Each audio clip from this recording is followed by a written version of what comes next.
Bonjour tout le monde, bienvenue au 4e épisode d'Artichaut, le balado cultivé. Cette semaine, je reçois Rachel Tremblay-Côté avec mon ami Jonathan Marino. Jonathan, comment vas-tu? Bonsoir tout le monde. Encore très bien, ma foi. C'est une tendance qui se maintient depuis le début de nos épisodes. Je vais très bien. Je suis encore très content d'être ici. Puis toujours de bonne humeur. Fait que, écoute.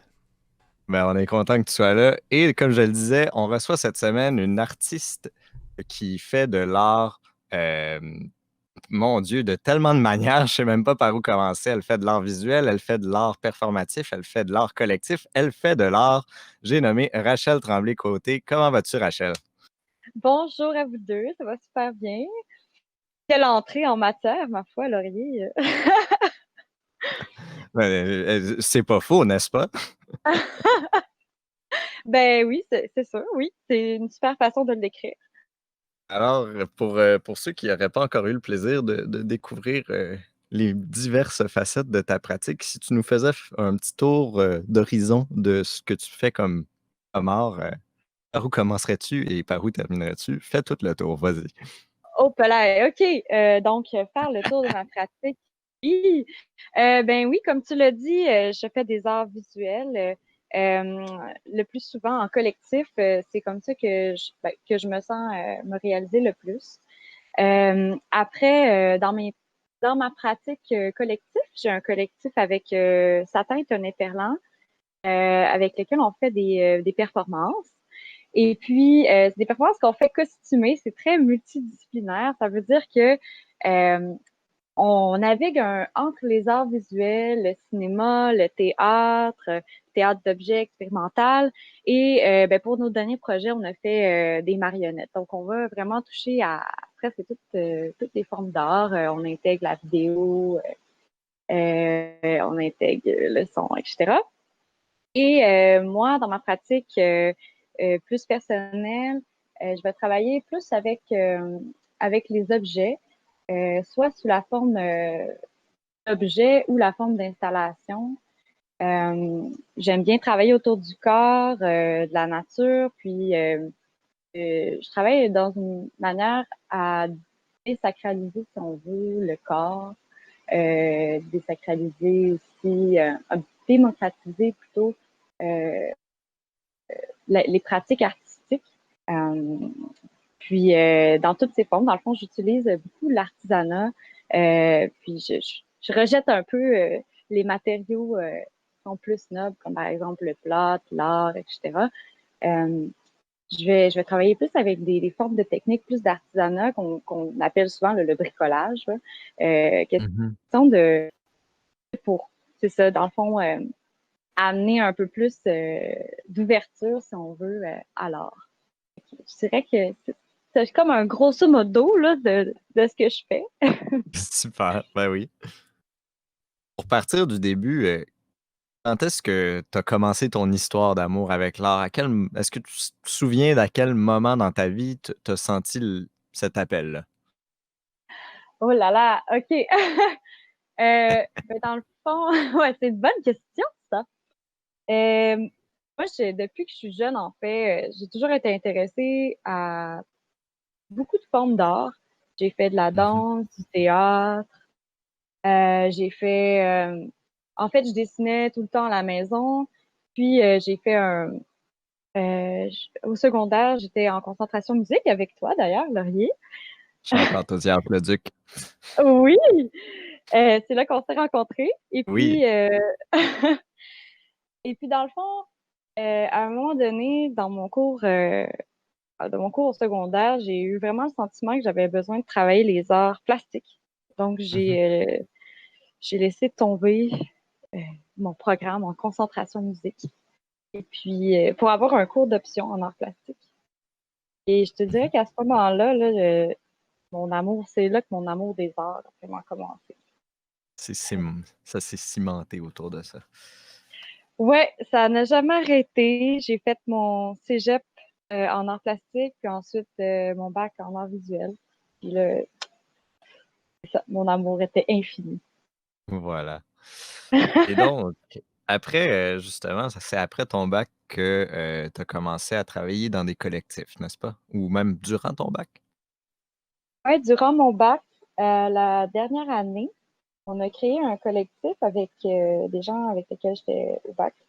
Il s'appelait le collectif Les Scouts. Puis, on a fait une première exposition à la fin du bac. Puis ensuite, on a fait, dans le fond, on faisait une exposition à chaque année pendant 3 ans. C'est comme ça qu'on a démarré. Mhm. Puis ça a éventuellement donné, comment dire, parle-moi de la relation entre ça puis Gameda, s'il y a une relation, peut-être que je mélange des choses. Oui, ben oui, c'est ça. Après le bac, on se demandait qu'est-ce qu'on fait. Parce que quand on finit un bac en art, on se demande souvent qu'est-ce qu'on fait. Ah, écoute, Je me demande, je c'est me pas demande pourquoi limité tu dis à, ça. c'est pas limité à l'art. Ouais, c'est ça. Puis, ben, on s'est dit, ben, on avait aimé travailler ensemble. Donc, Mhm. puis on avait, dans le fond, fait une exposition dans un local.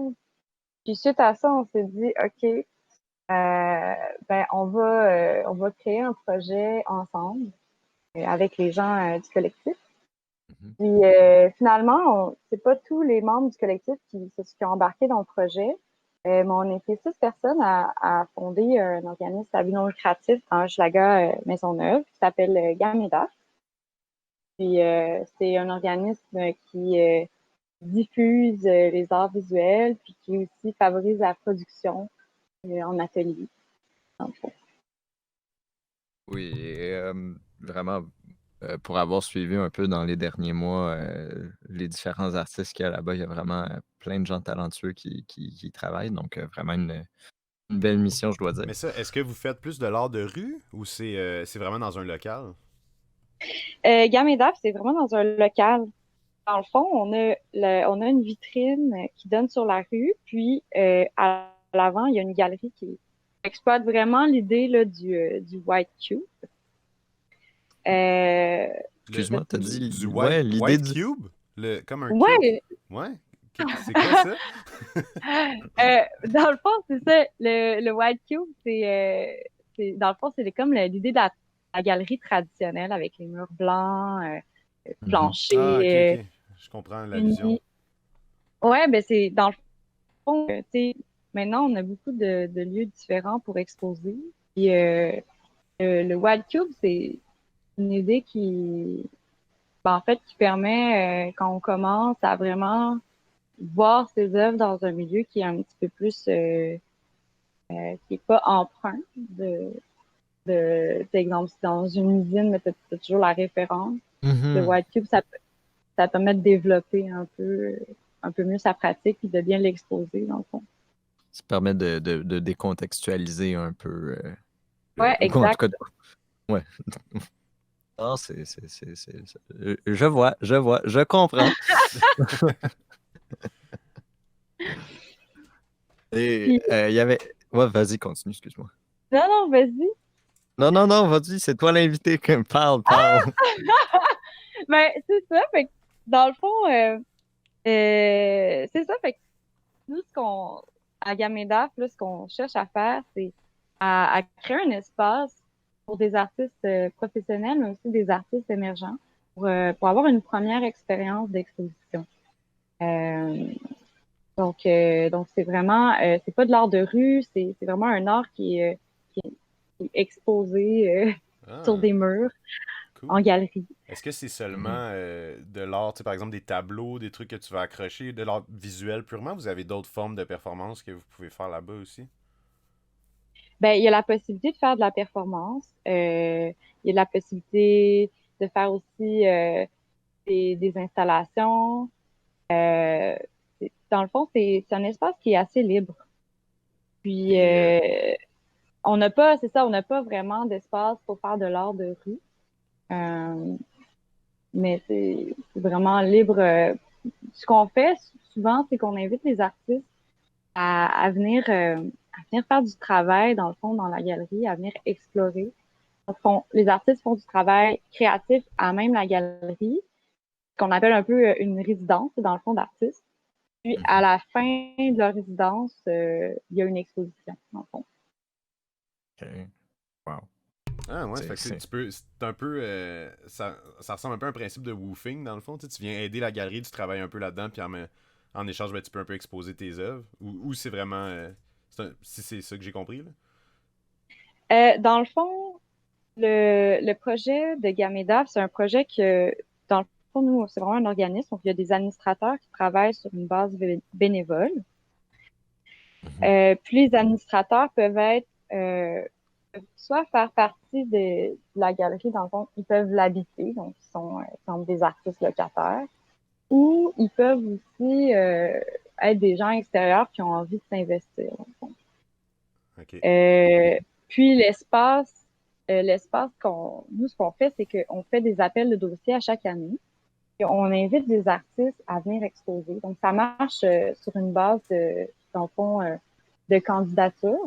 Puis nous, on sélectionne des artistes et on les expose dans nos plages, dans les plages horaires qu'on a définies. Ah, ok, cool. Et je dirais, par année, on expose environ 3 artistes. Ok, puis c'est des expositions qui vont durer combien de temps à peu près? Les expositions durent environ 1 mois. Ok. C'est ça. Sous forme de... souvent, c'est comme 2 semaines de résidence, donc 2 semaines de travail dans l'espace. Puis après, 2 semaines d'exposition. OK. Ah, cool.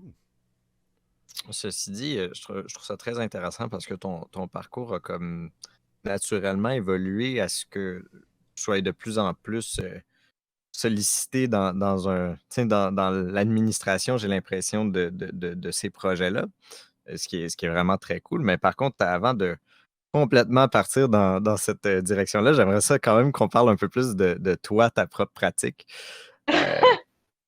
Parce que elle est tout aussi, sinon plus intéressante. Fait que justement, j'aimerais ça qu'on parle un peu. Tu as vraiment une esthétique que je trouve fascinante et intéressante. J'aimerais ça, qu'on t'entende la décrire un peu dans tes mots, puis après ça, qu'on jase un peu de c'est quoi tout ça pour toi, comment ça s'est mis à t'habiter, etc., etc. Ouais, c'est ça. Par ton esthétique, j'assume que tu comprends de quoi je parle, mais sinon, Oui. je peux éclairer ça. Oui, vas-y.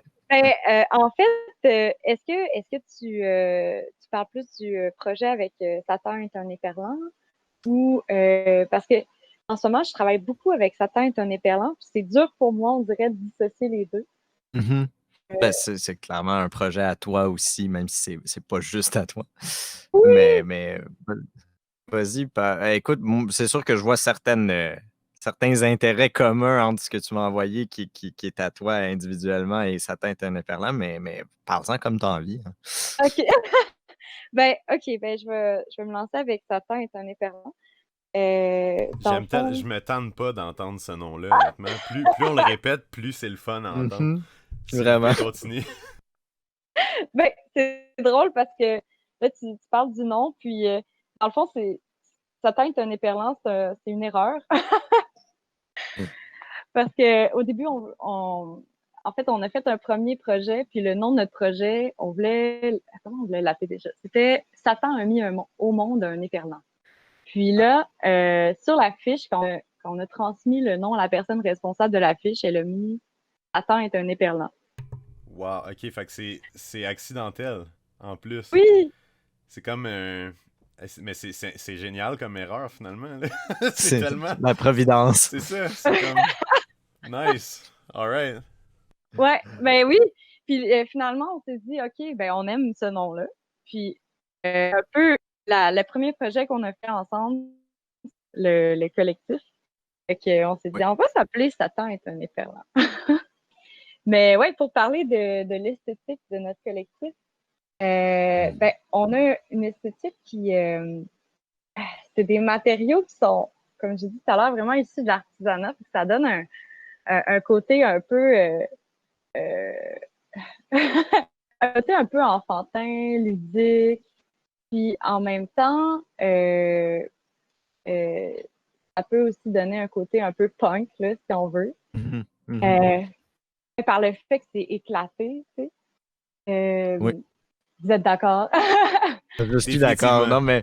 Non, mais je ne l'avais pas schématisé de même, mais l'intersection enfantin-punk, je vois, c'est très bien dit. Ouais, je comprends. Moi aussi, je comprends le sens là-dessus. Là. C'est vrai que ça. Quand tu y penses comme ça, finalement, ouais, ça fait bien du sens. Mais bref, continue. Ouais, ben là, avec le portrait enfantin punk, là, on commence à avoir quelque chose. Mais oui, après, nous autres, on travaille beaucoup sur l'idée dans le fond, de l'imaginaire collectif. Fait que quand on travaille, on utilise beaucoup le cadavre exquis. Je sais pas si vous connaissez ce jeu-là. Oui, ben oui, ben oui. Oui, mais résume-le pour ceux qui ne le connaîtraient pas parmi nos auditeurs. Ben, le cadavre exquis, c'est un jeu collectif dans lequel on commence ça peut être exemple une phrase, puis là, on passe la phrase à l'autre, puis la deuxième personne écrit une autre phrase, puis là, ensemble, on finit par créer une histoire composée de plusieurs phrases issues de notre imaginaire. Ça peut se faire aussi en dessin, dans le sens où on commence, quand on veut créer, exemple, un personnage, il y a quelqu'un qui fait la tête, puis quelqu'un qui fait avec le corps, etc. Dans le Mhm. fond, nous autres, on fait toujours, c'est comme une petite tradition, on fait toujours un cadavre exquis euh, pour commencer nos projets. Ça fait que euh, nos projets tendent à créer une espèce d'amalgame d'imaginaire des membres du collectif. Ces créations-là, ben, sont, sont issues d'un imaginaire qui est fantastique. Puis, on travaille toujours sur des thématiques la plupart du temps, en fait. Puis, on fait des brainstorms, puis on vient chercher un amalgame de nos imaginaires pour créer des créatures. Donc, souvent, on crée des créatures qu'on va personnifier puis qu'on va interpréter. Fait qu'on fait des costumes, dans le fond, ou des marionnettes. Euh, Puis après ça, ben, on fait avec ça parfois on peut trouver une histoire, mais encore là, c'est toujours une histoire qui va être décousue. On va peut-être pouvoir y voir un sens, mais on laisse le spectateur libre d'imaginer ce qu'il a envie d'imaginer. Puis ça rappelle, Mhm. c'est ça, ça rappelle, comme tu disais, au côté un peu plus enfantin de votre pratique. Tu sais, c'est vraiment. C'est un peu éclaté, c'est diversifié. C'est pas nécessairement non plus quelque chose de trop rigide, là, j'ai l'impression. Fait que c'est le Ouais, fun. Tu sais, exact. c'est de montrer aussi que tu peux t'amuser là, à travers ta création, finalement. Là. Ouais, ben nous, c'est exactement ce que tu viens de dire. On travaille vraiment autour du jeu. Euh, Mhm. du jeu du hasard, de la synergie de groupe. J'aurais une question à cet effet-là, mais avant ça, j'aimerais ça que tu nous dises, vous êtes combien? Il y a qui dans ce collectif-là? Ah, bon Dieu, je sais pas dit ça. Dans le fond, dans le collectif, il est composé de Marc-Soleil Choquette et de Sarah Lausier. Mhm. Marc-Soleil, on vient tous de disciplines différentes. Là. Marc-Soleil, elle vient du cinéma. Puis Sarah, elle est dans les sciences sociales. Hmm. Et accessoirement, on vient tous de Sciences-le-Duc et je les salue. Oui. J'espère qu'ils vont bien. Mais oui, donc c'est ça par rapport, on disait le jeu. À quel point vos performances, ils sont planifiés? À quel point c'est de l'improvisation? Tu sais, je sais pas, peut-être un pourcentage de chaque? Ben, je dirais que nos performances sont toujours très, très planifiées. OK. Euh, Sauf quand on fait des apparitions publiques dans nos costumes. Mais OK. quand on fait vraiment une performance, c'est planifié, pratiqué. Peut-être qu'on se laisse un petit peu de part de jeu, mais très peu, je dirais. On va vraiment travailler nous, ce qu'on aime, c'est créer une mise en scène. Mhm. Puis on essaie avec notre mise en scène, d'immerger les spectateurs, puis d'intégrer le spectateur à notre environnement. Dans le fond. La part, je te dirais, là, d'improvisation est beaucoup au niveau de la réaction du spectateur. Puis vous allez un peu, j'imagine, improviser en fonction de la réception que vous allez avoir suite à ça. Tu sais, un peu jusqu'où tu vas pousser le jeu, finalement. Là. Si Exact. le public est très réceptif, ben c'est ça, vous allez peut-être réussir à à pousser un petit peu plus, à être un petit peu plus extra. Je cherche le bon mot, là. J'allais dire extraverti, mais Regarde, c'est peut-être pas. merci. Ouais, peut-être. En tout cas, l'idée était là. Ah non, cool, c'est intéressant.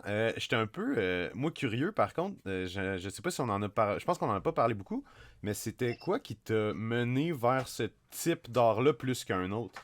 Tu sais, je trouve ça intéressant Performatif, d'entendre tu dire veux que dire? ben c'est ça, d'entendre que tu sais, tes collègues par exemple viennent du cinéma, de sciences sociales, puis toi ben t'es vraiment plus attiré, tu disais vers les matériaux qui étaient un peu plus tu sais, de bricolage entre guillemets.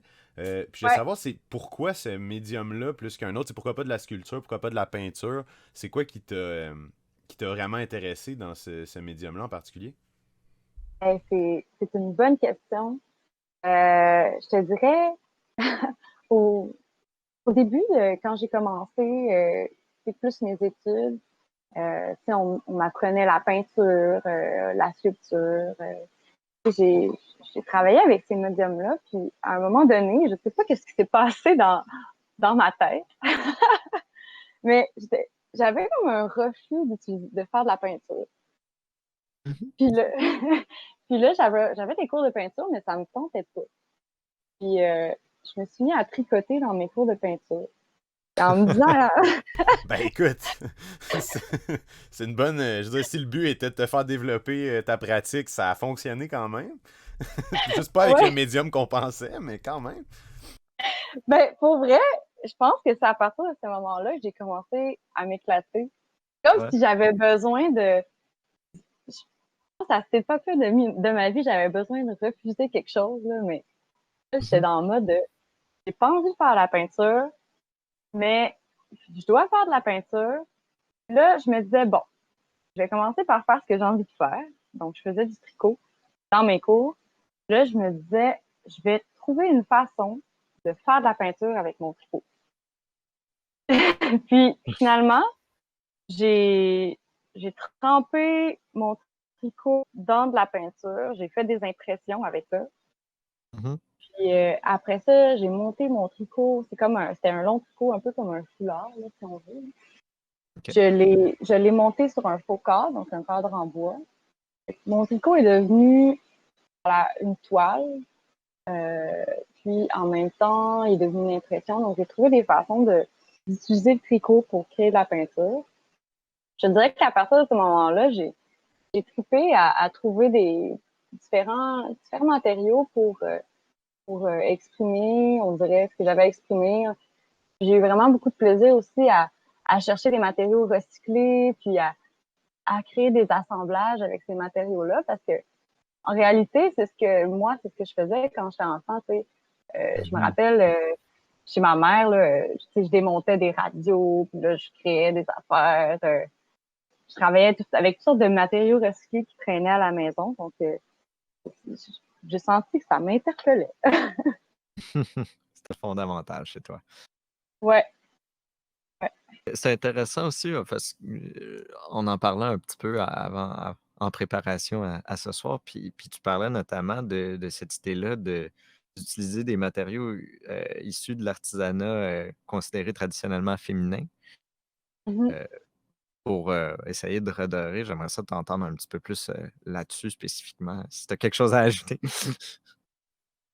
Oui, ben, je sais pas, tu sais, j'ai pas encore exactement je dirais que au courant des projets que j'ai réalisés, j'avais pas de position euh, à- féministe assumée. Mais c'est comme si ça allait de soi que je suis une femme, puis dans ma pratique, je m'exprime, puis ça fait partie, on dirait, de l'univers féminin dans lequel j'ai été élevée, on dirait. Euh, Mhm. donc, j'utilise, puis, tu sais, je veux dire, ma grand-mère était couturière, donc la couture, ça a toujours comme été, fait partie aussi de ma famille. On dirait que j'ai intégré naturellement la couture dans mes projets.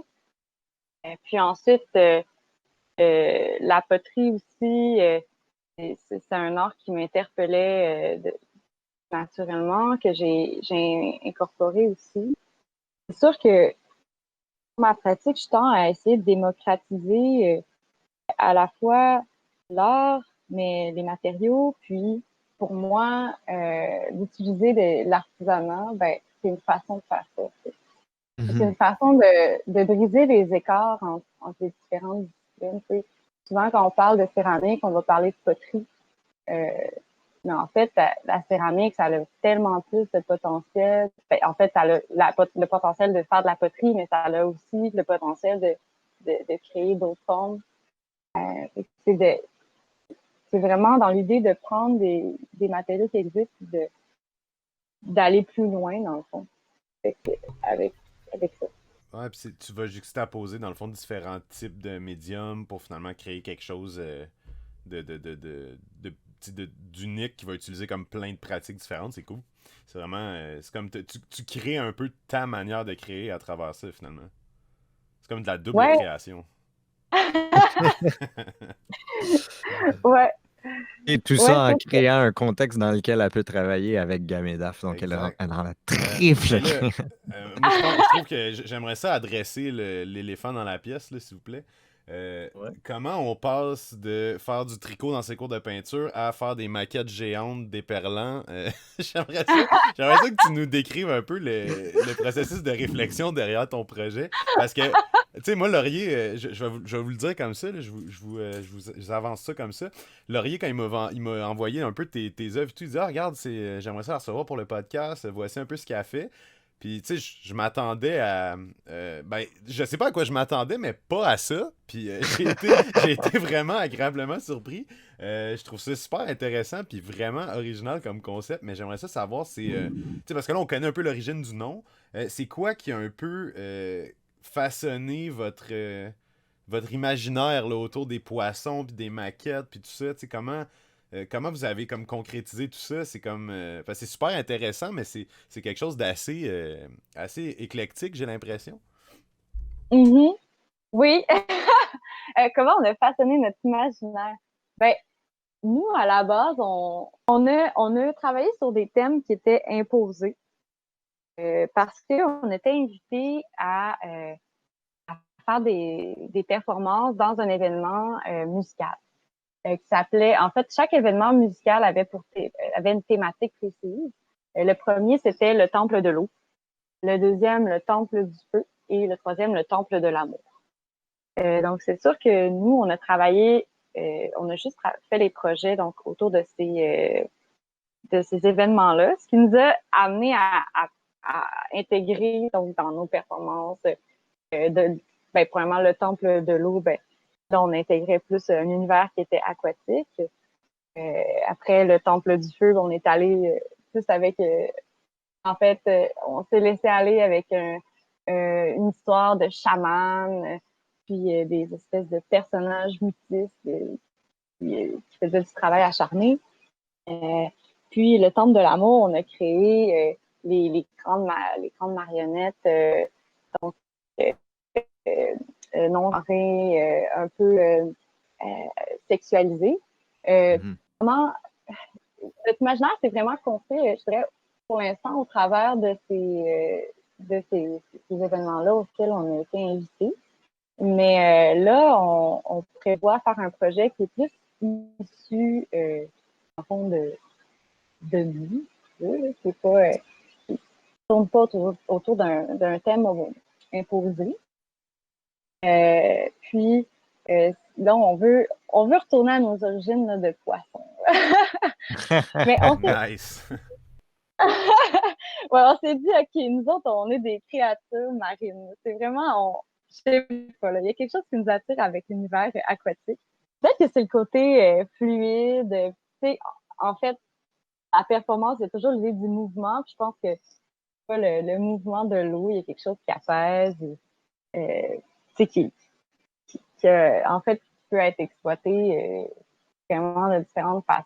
Fait que c'est ça, fait qu'on on aimerait ça travailler ça. Comment on a conçu notre univers, écoute, c'est tellement une question difficile, j'ai de la misère à répondre parce que c'est tellement spontané. À chaque fois, on dirait que c'est tellement de façon naturelle. On fait des cadeaux avec ski, après ça, on monte notre projet, puis on dirait que le projet est Ça fini. déboule. Ouais, c'est ça. Ok, il y a quand même une part d'improvisation là, finalement dans votre pratique. Tu sais, c'est beaucoup.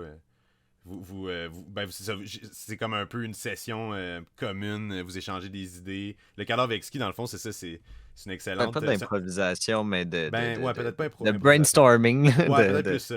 Peut-être plus ça. Mais dans le sens, tu sais, le cadavre exquis, c'est un super bon point de départ. Dans le sens où, comme, tu sais, vous pouvez vraiment mettre plein d'idées différentes sur papier. Puis là, vous en ressortez les meilleurs éléments. Puis tu crées quelque chose à partir de ça. Fait que c'est une super bonne idée, je pense, là, effectivement. Euh, J'aimerais quand même justement revenir particulièrement, je l'ai senti plus du moins avec les créatures érogènes du Temple de l'amour, mais il y a un intérêt chez toi justement pour jouer avec le corps, tu sais. Jouer avec les formes du corps, les décontextualiser, les recontextualiser, euh, qu'est-ce que Qu'est-ce que tu essayes de faire avec ça? Est-ce que tu essayes de faire quelque chose avec ça ou c'est juste naturel? Parle-moi-en. Ben, qu'est-ce que j'essaie de faire de façon aussi naturellement? Dans le fond, moi, j'aime, j'aime représenter le corps, mais je cherche à- là, je vais encore utiliser le même mot, là, mais toujours dans l'idée de démocratiser un peu Mhm. l'homme, puis le, un peu de lui redonner son côté animal. Donc, moi, ce que j'essaie, c'est de mélanger à la fois le corps, mais d'aller chercher des côtés de créatures animales, des côtés de végétaux, puis de créer des nouvelles créatures qui sont aussi, donc, qui sont humanoïdes, mais sont déformés, puis qui nous rappellent un peu le côté charnel de l'homme. Mhm. Euh, Ça, c'est quelque chose que j'aime beaucoup faire autour du corps. Moi, dans ma pratique, je dirais plus personnelle, là, ce que je viens de décrire, c'est quand même un peu plus ce qu'on a fait avec Satan.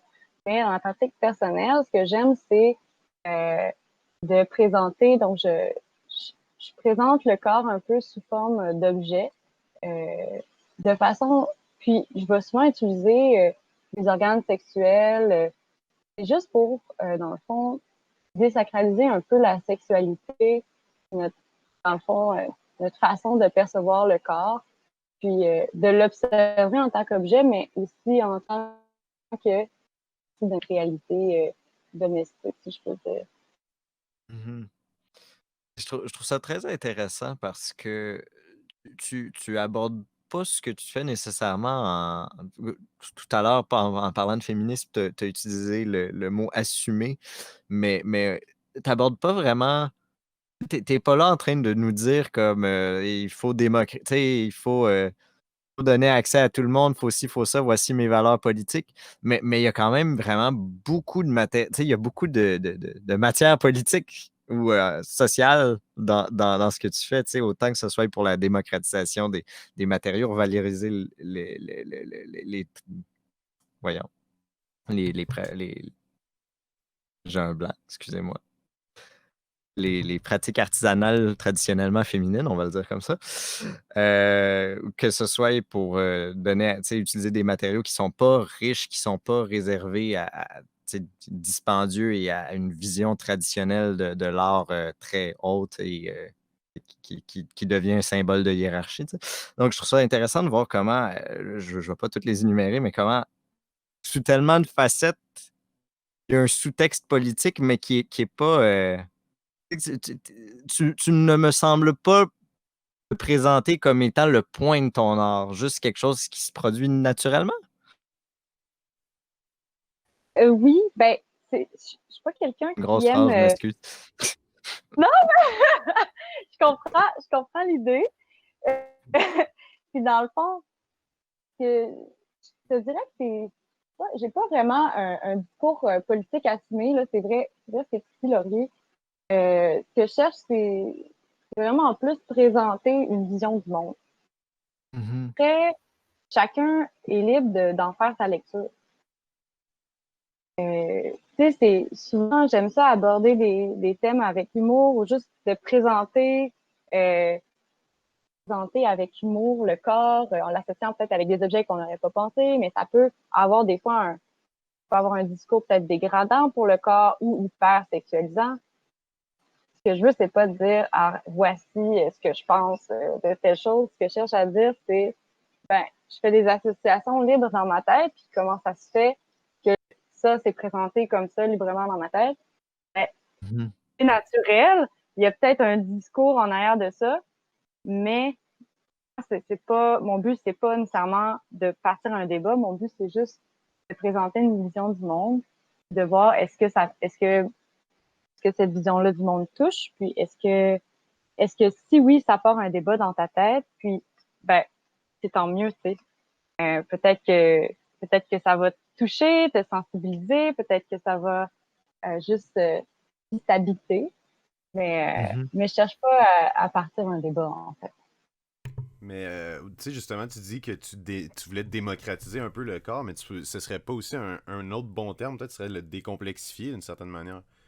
Tu sais, finalement, d'en rire, de prendre ça à la légère, de faire. Tu sais, de pas. Ben, c'est ça, le décomplexifier finalement, que ce soit. J'ai l'impression que tu essaies peut-être un peu, corrige-moi si je me trompe, là, mais de briser certains tabous finalement qu'on pourrait avoir par rapport à la sexualité, tu sais. Ouais, exactement. Ouais, c'est ça que je cherche à faire aussi. Euh, c'est ça, je dirais un bon mot, ça serait aussi de banaliser, en fait. Mhm. Ah ouais, ok. Mhm. Ouais, Ouais, c'est c'est un peu ce que j'avais cru saisir aussi, là, de la manière que t'en parles, mais cool. Ben oui, non, mais c'est super. Écoute, puis j'approuve de cette approche, je dois dire, sur le plan personnel. Mais pour revenir un peu, tout à l'heure, tu parlais de, bon, essayer de recentrer un peu sur toi, puis aussi de retourner à vos racines maritimes avec Sa teinte un éperlan. Euh, je- Qu'est-ce que tu as comme projet en cours en ce moment? Qu'est-ce qu'on peut attendre dans un futur proche de Rachel de Rachel, personnellement, moi, je et travaille. de Satan? OK, Excuse. t'attends, Rachel. Ben, en fait, personnellement, moi, en ce moment, de mon côté, je travaille sur des marionnettes. Et, une marionnette d'étoiles de mer. J'aimerais ça en faire des vidéos. Mais ça se pourrait aussi que les projets que je fais de façon personnelle s'intègrent plus avec Satan. Nous, ce qu'on a prévu, on aimerait ça, dans un premier temps, faire vivre les marionnettes qu'on a créées au Temple de l'Amour. On aimerait ça les faire vivre sur le web. Et aussi, on aimerait faire une installation, là c'est dans notre côté le maritime, on aimerait ça faire une installation interactive avec aussi des marionnettes. Puis là, Super. Oh, Je sais pas vas-y. pourquoi j'arrête pas de penser au théâtre de la Dame de Cœur. Est-ce que tu sais un peu c'est quoi? J'étais allé là quand j'étais vraiment jeune, puis c'est des spectacles de marionnettes géantes justement, puis je sais pas pourquoi j'y trouve un certain lien avec ton art, là. Je me demandais si c'était quelque chose qui t'avait peut-être intéressé toi aussi, mais ou si c'est un peu euh, radon finalement. c'est un addon, mais oui, j'ai déjà été au théâtre de la Dame de Cœur. Ok, c'est ça. Parce que non, les marionnettes géantes, j'ai trouvé ça super cool. C'est le fun que vous intégriez ça aussi à votre pratique, puis ça devienne interactif. En tout cas, je suis bien curieux. Moi, je vais suivre ça certainement. Super. Mais oui, justement, par contre, ce coup-là, ce n'était pas le cas, mais est-ce qu'à travers ton parcours, il y a eu des artistes qui t'ont influencé, qui t'ont impressionné, qui t'ont même donné envie d'explorer dans certaines directions? Est-ce que tu as tout fait ça de ton imaginaire? Ah ben non, c'est sûr que non. Ben oui, il y a plein d'artistes qui m'ont inspirée. Je dirais que la première fois que j'ai travaillé plus avec des matériaux issus, mettons, de l'art féminin, c'est quand j'avais découvert Adette Messager, qui est une artiste qui fait des espèces de personnages en tissu. Euh, des fois, c'est des personnages, mais des fois, c'est comme des organes. Puis, elle les installe, elle les présente soit au mur ou dans la salle. Donc, elle habite l'espace avec cette espèce de créature-là en tissu. Donc, elle, j'avais bien aimé. Comme artiste aussi influente, je dirais, il y a Valérie Blas aussi, qui, elle, travaille sur le corps. Puis, ce qu'elle fait, c'est qu'elle elle prend des parties du corps, puis elle les intègre à des matériaux plus végétaux ou de la géologie. Wow. Puis, ouais, c'est vraiment des super sculptures. Je vais voir ça. Puis, c'est présenté comme des sculptures, en fait. Répète donc son nom. Valérie Blas. Ok, merci. Merci, oui, je vais définitivement vouloir jeter un coup d'œil à ça. Ce qui est le fun avec tout ça aussi, c'est de voir que, tu sais, peu importe le médium, je pense que je l'ai dit la semaine passée aussi, ça, mais on se rejoint sur Ouais, beaucoup de points, peu importe notre pratique artistique, tu sais. Il y a vraiment beaucoup ouais. d'intentions qui sont partagées, puis Par contre, là, faut pas qu'on fasse un petit discours sur comment le fait de travailler en équipe, c'est flagrant Ouais. déjà. Faut pas qu'on... Ouais. Parce qu'à chaque semaine, c'est toujours ça c'est la vrai, hein? surprise. Quand... fait que finalement, travailler en équipe, c'est Donc, vraiment important. finalement, c'est ça. Tes Mais collègues. c'est Ouais, vrai, là. Mais ouais. non, Ouais. mais Ben c'est oui. vrai, là, tu sais, en art visuel, surtout, je dirais, on finit par être tout seul. Mhm.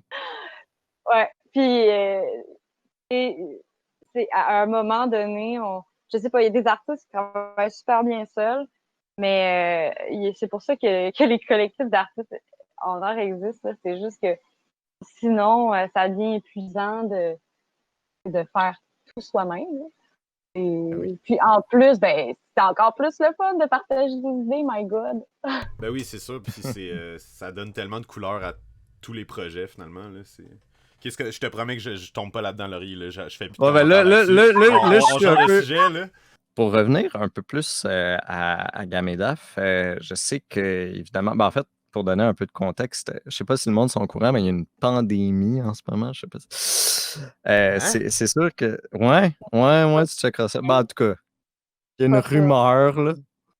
Ah. Non, mais sérieusement, j'assume que pour le collectif, je sais pas à quel point, j'assume que vous roulez pas sur de l'or à l'infini. Ben là, J'assume que c'est ça. J'assume que ça a dû un peu affecter vos plans. Comment ça se passe ça, dans le contexte une galerie ah, d'art indépendante? ouais, c'est pas évident. Cette année, on pensait peut-être mourir. Mais finalement, on a survécu. Et puis, je te dirais que ben, c'est sûr que nous, on est habitués, tu sais, notre revenu, c'est faire des événements. Mhm. Là, il n'y a plus d'événements. Pas de problème. Ouais. C'est un problème. Puis à la galerie, dans le fond, on a deux façons d'avoir des revenus. On a deux activités. Un, on fait la location d'espace d'atelier. Puis, on fait la location de la galerie. On OK. présente des artistes on invite des artistes, donc, à chaque année, mais quand on n'invite pas les artistes, l'espace est disponible pour faire de la location. Et là, on a eu un beau petit trou dans notre budget avec cette pandémie parce que c'était plus possible de faire des recrutements. Donc, l'espace n'a pas été loué. Donc, on a été chanceux d'avoir des propriétaires compréhensifs. Mais on voyait pas comment on allait faire pour finir l'année. Donc, on a fait un socio-financement euh, pour nous aider à survivre. Puis, c'est super parce que finalement, on a, on a réussi à couvrir notre dette, mais on n'est pas à l'abri d'un nouveau problème comme ça parce que là, c'est sûr qu'on ne sait pas pour la prochaine année si vraiment on va pouvoir faire des événements, comment ça va se passer, est-ce qu'on va avoir des Mhm. locations. C'est vraiment difficile actuellement, là. Encore beaucoup d'incertitudes. Ben, d'ailleurs, à ce sujet-là, c'est un peu limite, mais de ce que je comprenais, il va peut-être l'épisode devrait sortir, la campagne ne va pas être tout à fait finie si jamais les gens veulent vous encourager. Donc, est-ce qu'il y a un lien pour ça? Oui, dans le fond, c'est sur GoFundMe, mais vous trouverez le lien GoFundMe sur notre page Gamedaf. Gamedaf, là, c'est GafeE DAFE. Puis, dans le fond, notre structure de financement, comment elle fonctionne, c'est que vous faites un don, puis nous, à la réception du don, on vous envoie à votre adresse postale des images d'artistes qui font partie de la galerie. Donc, Donc, c'est vraiment sous forme volontaire.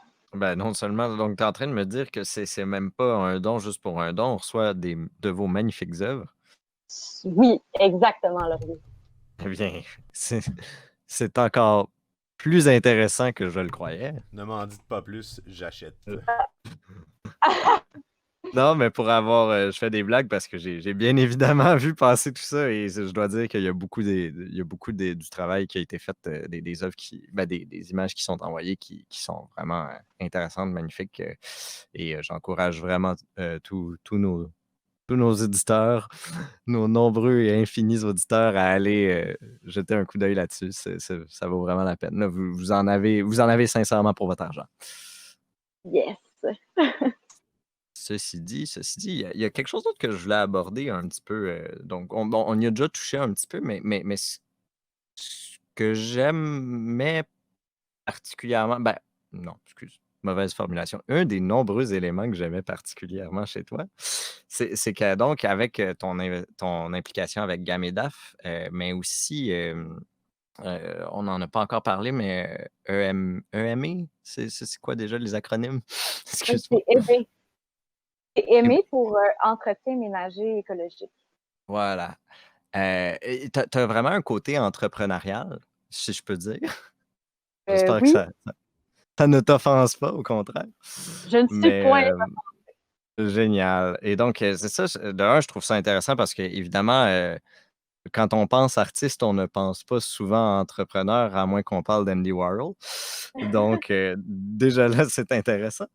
Mais justement, je voulais un peu t'entendre de un, sur comment tu fais pour vivre tout en pratiquant l'art et aussi justement de conjuguer ta production artistique avec ce côté entrepreneurial. Quand on est artiste, on est un peu entrepreneur soi-même. Donc, j'ai développé un peu ce côté-là entrepreneur avec les arts visuels.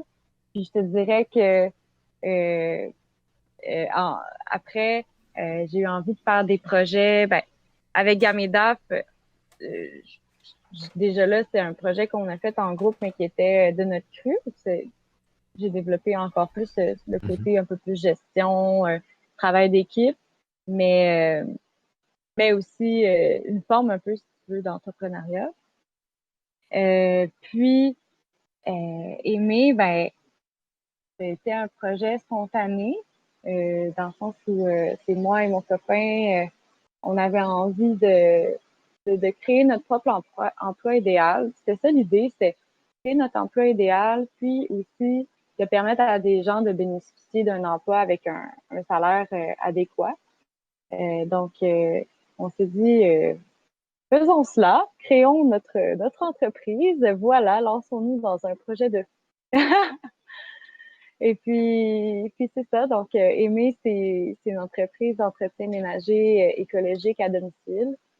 Puis Mhm. notre objectif, c'est de rendre les ménagers autonomes, puis qu'ils puissent bénéficier d'un horaire flexible, puis de travail proche de chez eux, puis qu'ils puissent conjuguer le travail, les études en même temps. Donc, c'est des petits blocs de travail. Euh, Nous, ça nous permet, Raphaël et moi, donc on est les deux copropriétaires de Amy, ben, ça nous permet de faire un travail qui est varié. Donc, que je trouve, moi, j'aime bien faire du travail varié. Je suis quelqu'un qui a de la difficulté de faire toujours la même chose. Fait à travers Amy, ben, on fait un peu de gestion d'équipe, on fait de la tenue de livre, de la facturation de service client. Moi, je dirais que j'aime ce côté-là aussi le côté où tu as le sentiment d'appartenance, un peu ton bébé, tu sais, puis de voir ça grandir, un peu comme on l'a fait avec Gamedaf en équipe. Ben, je pense que c'est quelque chose qui me fascine, qui me crée aussi de la motivation. Super. Et tous les honneurs te reviennent parce qu'on sait que se partir des entreprises, j'allais dire en art, ça c'est peut-être un petit peu moins relié à l'art, mais quand même un peu. Mais n'importe quelle forme d'entreprise dans le domaine artistique au Québec comme ça, c'est pas tout le temps les plus lucratives, disons-le comme ça. Ouais, pour Gamedaf. Ben non, mais Ouais. c'est surtout, Gamedaf, c'est vraiment sur une base bénévole, donc c'est volontaire, puis on fait pas de profit. Vraiment, notre but, c'est de diffuser puis d'avoir du plaisir. Mais c'est le principal au final. T'sais. Pourquoi faire de l'art si on n'a pas de fun? Exact! Hey, quelle belle morale de fin, dans le fond. Ça va être le mot de la fin cette semaine. Si Pas de fun, ça pas te d'art, convient. ou pas d'art, pas de fun? Les deux. En tout cas, de l'art du fun. Ah ben, Ouais, bon. exactement. Mais oui, écoute, Rachel, où est-ce qu'on peut te suivre? Ben, en fait, sur les réseaux sociaux, vous pouvez me suivre via Satan est un éperlan sur Instagram ou sur le Facebook. Puis mon Facebook à moi est privé, mais j'ai aussi un Instagram. Mon nom c'est Rachon TC. Vous pouvez me trouver là. Donc, Rachon TC sur Instagram. Satin est un éperlan. Vous allez pas oublier ce nom-là de toute façon. Je pense que c'est assez. Ça reste dans la tête. J'aime ça. C'est comme ça me laisse un bon goût en bouche. Je pense que je vais le répéter avant d'aller me coucher. Et sinon, on peut aussi suivre sur Gamedaf. Mais je suis contente que ça t'émeut comme ça. Yes, je suis fan. Donc oui, c'est ça. Je pense que pour cette semaine, ça va être ça. On peut essayer de faire une petite finale là-dessus. Donc, en terminant, sur les beaux mots qu'on vient de prononcer, faites de l'art puis ayez du fun. Puis le devoir de cette semaine, allez donc regarder les œuvres de Rachel, puis dites-nous ce que vous en pensez. Ça va être ça le devoir de la semaine. En bon prof que je suis. Donc, merci tout le monde. Puis on se revoit la semaine prochaine.